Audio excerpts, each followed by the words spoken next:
Hey folks, welcome to Thinking Theology. I'm Don, where I just look at the rationale or the logic or the reasoning and explore different ideas behind theological concepts. And today I'm mixing politics and religion, the two worst things you can do in a social setting. But this is YouTube. Anyway, you saw the title. Would Jesus be a Republican or a Democrat? I'm going to attach a poll to this as well so that you can say Republican, Democrat, other, don't know, wouldn't vote. I'm not quite sure how I'll word it, but there are going to be multiple choices on this one. So firstly, on the practical side, he'd probably be neither, simply because he'd have to be in the United States to be one or the other, as different countries, Israel and elsewhere, have different political systems. In the US, we're limited basically to the two-party system, which sucks, but that's just the way things have evolved. The Libertarian Party gets no play. But anyway, the impetus for this was probably 15 years ago or so. I was reading a thread somewhere and somebody started it, and it was a well-meaning thread. He was really searching. But the question was, could anyone who's a Democrat be considered Christian? And I thought, now I'm more conservative. I'm more of really of a libertarian. I'm more of an individualist. But that question pissed me off because it was such a misguided question. I know so many people who are liberals or Democrats who are absolutely wonderful, beautiful, caring human beings. We grow up in families who have different ideas and so forth.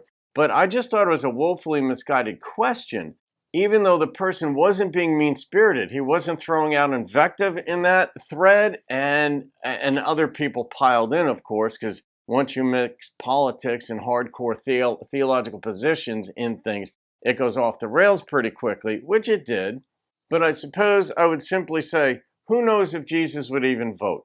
Who knows what anybody would do in a certain circumstance? I mean, there have been times where I've considered not voting here because the candidates were so pathetic, and it just is something that in my conscience I couldn't go along with. But then you've got Supreme Court justices that'll be appointed, and you look at different things that you look at as far as political power goes. But would Jesus even vote? I have no idea. But that sort of question is more along the lines of, based on what you read in the Bible, how do you think Jesus would vote? What would he be more aligned with based on your interpretation of various texts? There are some that support the notion that he would be more of a party affiliation person, bigger government type guy, like tithing, making sure that you leave a certain percentage of your property so that others can enjoy the fruits of your property. That would be more in America, but democratically, a Democrat-aligned view.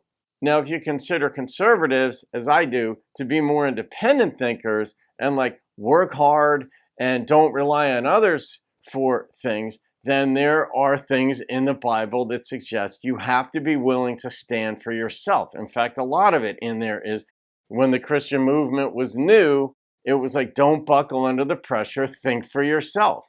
That to me is more of an individualistic view. So you could look at the Bible in any different way and pluck out different verses, which is basically how people do their own religion anyway, and say, oh, this is what Jesus would be, oh, this is what Paul would be, or this is what I should be. But really, I have no clue how or if Jesus would vote. He was a man, and obviously a very important man in the history of mankind, 2,000 years. And Christianity basically became the dominant religion of the globe from a very small sect. So that said, I honestly have no idea how Jesus would vote or anybody would vote. It's kind of human nature to want to think that the most important characters or people in life, the most powerful ones, are on our side. Most people want to be on God's side, want to be on Jesus' side, want to be on Paul's side, want to be on Peter's side when he was right. And it's one of those things where we kind of find ways to put ourselves on the bus that's going to heaven. And I'm on the special bus that's getting there. And God really approves of me because of how I've done all my work. But when it comes down to it, I've got no idea how Jesus would vote, whether he'd be Republican, Democrat. Maybe he would start his own party. Maybe he would have nothing to do with the party at all. In fact, as one of my philosophy professors said when I was studying philosophy in college, he said Socrates and Jesus had at least one thing in common. They both had a lot to say, but neither one published. And so it was based on other people's promotion of their ideas that got their various ideas out there in the space. You had Matthew, Mark, Luke, John, the apostles. You had Paul, who came along later. You had different people promulgating their ideas. Plato was Socrates' student. Aristotle was Plato's student. They spoke of Socrates, but Socrates himself did not publish. Same thing with Jesus. So it was dependent on other people promoting them. We like to be on the side of what we consider to be right. So going back to that original question, yes, there are many people who are Christian who are Democrats. There are many people who are Christian who are Republicans. My thing is, I don't care what you are in that regard. Just don't be a jackass in how you stand about it. Be kind, be thoughtful, put your money where your mouth is. If you see somebody has need, help them if you can. So that might be Jesus's party. It might not be Democrat or Republican. It might be help them if you can. Maybe that would be the name of his party. So there it is, folks. Vote in the poll. Leave your comments. I read them. Have a great day. I'll see you on another video and keep thinking theology.